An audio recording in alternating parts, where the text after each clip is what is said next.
YouTube, what the crap's going on? HeirofCarthage here. Welcome to the battlefields of Total War Warhammer 2. Look at this beautiful backdrop. Gonna be playing a battle today as my beloved High Elves. I think they're emerging as my favorite faction in Warhammer 2. I've got 2 Great Eagles supporting a princess on a Sun Dragon, 2 Silver Helms with shields, 6 Spearmen, and 6 Archers, just the standard variety, and 1 Mage, Lore of Light, so this lady's gonna be supporting me.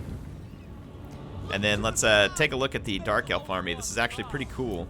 So the Dark Elf army is commanded by Malekith on his Black Dragon, which I kind of expected, and that's part of the reason why I picked the flying core that I did, along with the net. But this is not what I expect. He's got 2 Dread Spears, a bunch of Black Art Corsairs, and several Dark Shards, and a Black Guard hidden over here in the woods, and hiding with them are 2 Knight Assassins too. So he's using this terrain. I was playing the battle and thinking, oh, he's got a big old line of shades, and I was like, that shouldn't be a problem. I have lots of archers from long range, should be good. So his sitting over here like this made me think that he was hiding shades. He's also got 4 Dark Riders, and I know this is going to be hard for some of you to believe, but whenever his Dark Riders came out of the woods, I was actually watching the minimap, and I saw him, and you'll see that I react actually fairly quick in order to take care of the Dark Riders. And then I see his units emerging from the forest as well, and I'm like, wow, he's going to attack me from multiple angles. So quickly I try and get a net on some of his Dark Riders and go attack them. I'm going to leave 1 Silver Helm here to support, and I'm going to have to reposition my infantry, because yes, I do see him coming from my flank. I was just busy getting orders assigned over here, and I figured I would still have time to turn around, which it looks like I will. So his Dark Riders are going to get beat down over here. I want to get as many of them off the field as I can. Malekith, seeing me busy over there, is going to come up and try and lay down some pain on me, which is no big surprise.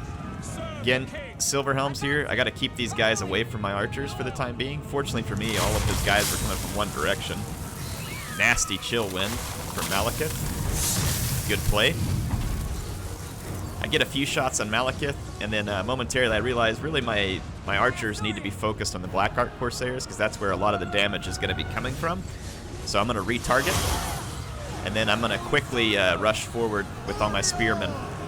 So I want to pin these guys a little further away from my archers, and that'll help keep his guys a little further back from me. So my archers continue to fire, my Silver Helms keep his Dark Riders at bay. So right now I'm not being threatened by the Dark Riders, but Malekith comes over to threaten my archers. Lays down again another very nice piece of magic there, does some serious damage, but he's going to flee as he's got 2 eagles and a dragon headed towards him. So at this point I'm going to kind of task my eagles to deal with Malekith. He's not going to have an easy time dealing with the 2 of them at once. And then my archers are going to start dealing with these Dark Shards.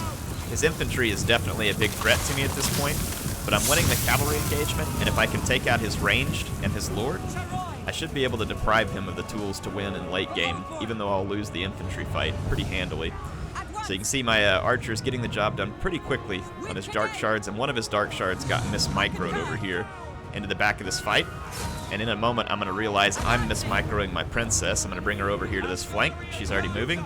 So I got Malekith busy. Once again I see his Dark Riders incoming, and I'm going to intercept.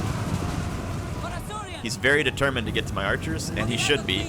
And I'm very determined to protect my archers, and I should be. But yeah, you can see Malekith has his hands full.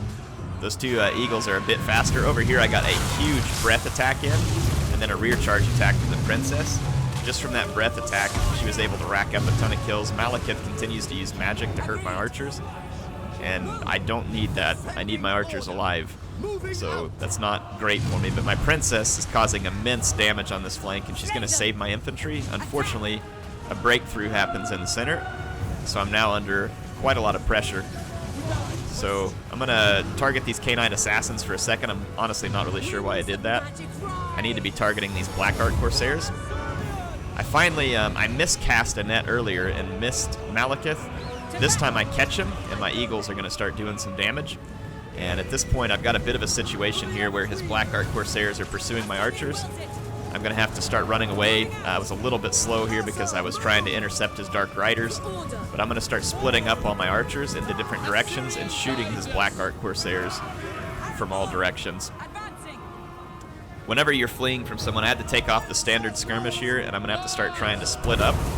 Malekith, again, despite being heavily engaged, is able to lay down even more magic, so my opponent relentlessly attacking my archers, which is exactly what he needs to be doing.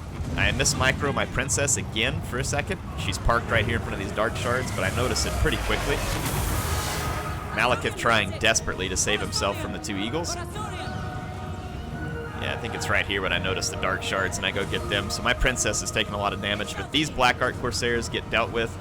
My opponent is over here chasing some of my silver helms, and he catches some of them with his black guard, so not ideal for me. My second unit is going to come back over. The eagles are doing great against Malekith, and back here I was able to shut down the dark shards, but watch this clutch play by my opponent. He comes over here, and despite being attacked by eagles, he gets a breath attack off, which I'm not really sure how that works, because I think it's supposed to be canceled if you're in melee, but maybe you just have to be in the air. Look at how my princess almost killed her.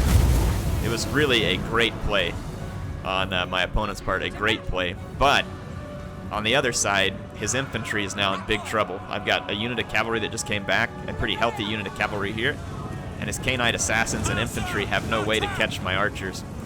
And Malekith is still dealing with 2 pursuing eagles, so he's got his hands full. So my opponent and I have traded blows. He's won the infantry fight. He's played better against my lord, especially considering I have 3 flyers. But he still hasn't been able to deal with the eagles, and my princess comes back from routing. This was miraculous, to say the least.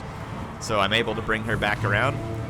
My opponent's using Doom Bolt to pretty good effect here. I'm going to use some of my abilities that just completely miss for some reason. I didn't manually aim that, even though it probably seems like it.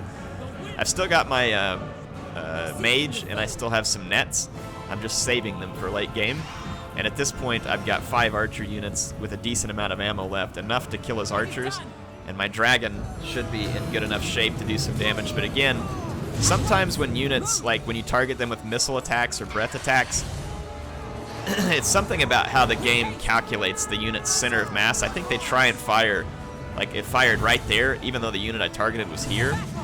I don't know, it's kind of odd. Sometimes I think you just have to work around your angles. Like I should have been a little more patient and tried to come in from this angle maybe.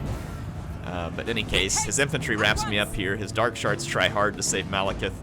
Malekith dies, and at that point my opponent is defeated. Now let me say a couple words about my opponent here. He played really well. I thought that his relentless pursuit of my archers, despite the challenge with the 2 eagles, was pretty well played.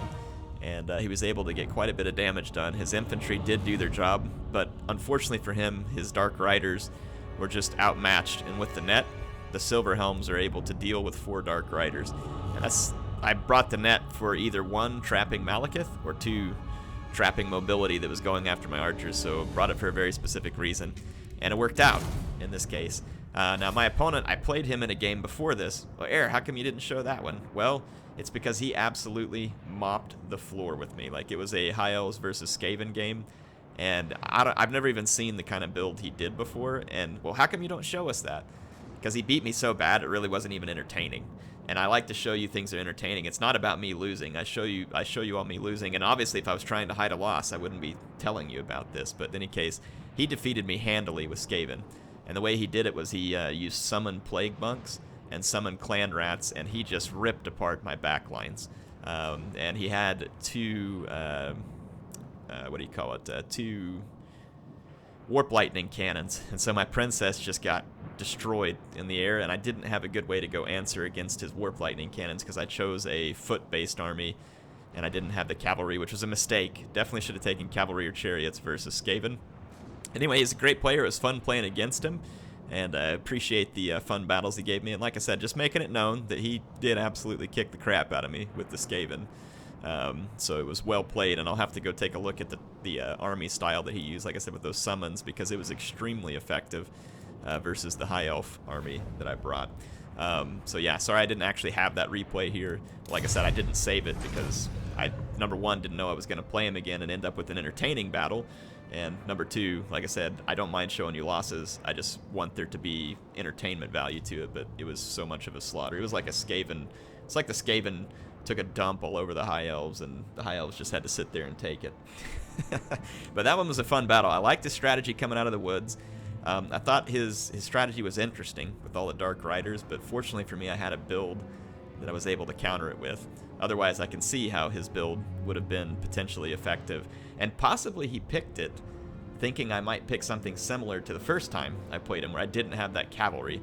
Because if I hadn't had the Silver Helms, his build would have been much tougher for me to stop. Much tougher. So I think that it makes it interesting that he chose the way he did, because maybe he had that in mind. But Silver Helms are good cavalry. They're not the highest tier cavalry, obviously, that the elves can offer, the High Elves, but they are good cavalry. A lot of people see them and think, well, maybe they're not all that special. They don't have armor piercing. They don't have anti-large.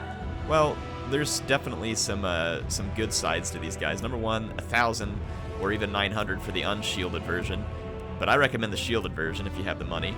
Is a great cost. For 90 armor, the shielded version, you get all this extra melee defense, so you have pretty decent melee defense for a heavy cavalry. Weapon strength is okay. The charge bonus is pretty solid. You know, that's kind of it. But really, it's this martial prowess. When your hit points are above 50% of base, they get an extra 12 melee defense and 2 melee attacks. So what that means is their melee defense jumps all the way up to 42, and that's kind of what makes Silver Helms tanky and able to get some damage done when you get into combat. Because again, the High Elf cavalry on paper, like when you look at some of these stats, may not be the most. I mean, this stat is impressive at 80 charge bonus. May not always be the most impressive, so you can't underestimate them. The High Elves have fantastic cavalry. I'm really looking forward to how this cavalry stacks up against the great cavalry from the old world. Should be a whole lot of fun.